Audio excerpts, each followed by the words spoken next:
My wife was acting up, so I traumatized her forever. My wife Lisa had been weird for 3 months, just off. She'd forget conversations we just had, leave the stove on, drive past our exit on the highway. At first I thought she was stressed about work.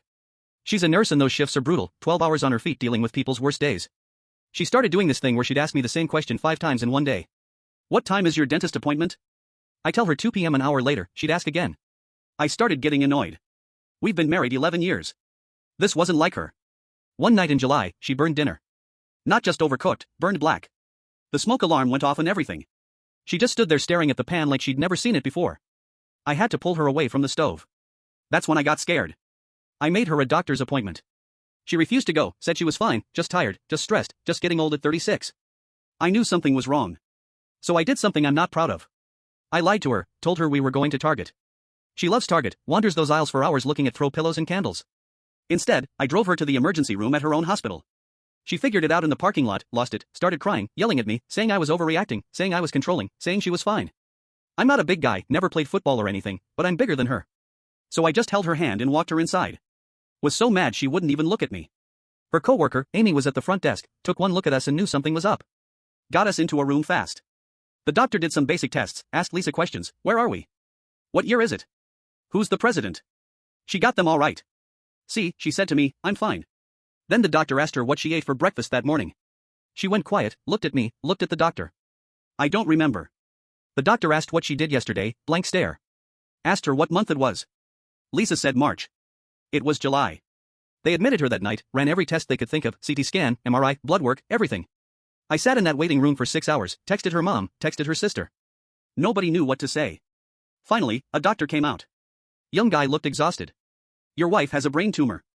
It's pressing on her temporal lobe. That's why she's having memory issues. I remember my legs going numb, just sitting there unable to move. Is she going to die? That's all I could think to ask. We caught it early because you brought her in. He said. If you'd waited another month or two, we'd be having a very different conversation. They did surgery a week later, 8 hours, ate vending machine food and tried not to throw up in the hospital bathroom. When she woke up, she was groggy, but she knew who I was, knew where she was, knew what day it was. The tumor was benign. They got it all. She'd need physical therapy and speech therapy for a few months, but she was going to be okay. A month after surgery, we were sitting on the couch watching some Cook and show. She turned to me and said, I'm sorry I called you controlling. I told her to forget about it. She said that's the problem. She couldn't forget it. It was one of the last clear memories she had before everything got fuzzy. I traumatized you by saving your life, I asked. He laughed. Not her full laugh, not yet, but close. Yeah.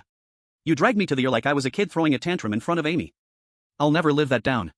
Amy still brings it up at work, apparently, jokes that I'm the most stubborn man she's ever met, that I literally forced my wife to let doctors save her life. Lisa's been cancer-free for 2 years now, back to work full-time. Memory's almost completely back, but she still won't let me pick where we eat dinner as I've used up my decision-making privileges for the next decade. Last week we were arguing about something stupid, what movie to watch or something. She was being stubborn about it. I said, remember when I dragged you to the hospital and you had a brain tumor? She threw a couch pillow at my head. You can't use that for everything. Watch me, I said. She laughed that full laugh I'd missed for months when she was sick, the one that made me fall in love with her at a pizza place 13 years ago. You're the worst, he said. Yeah, I said, but I'm your worst.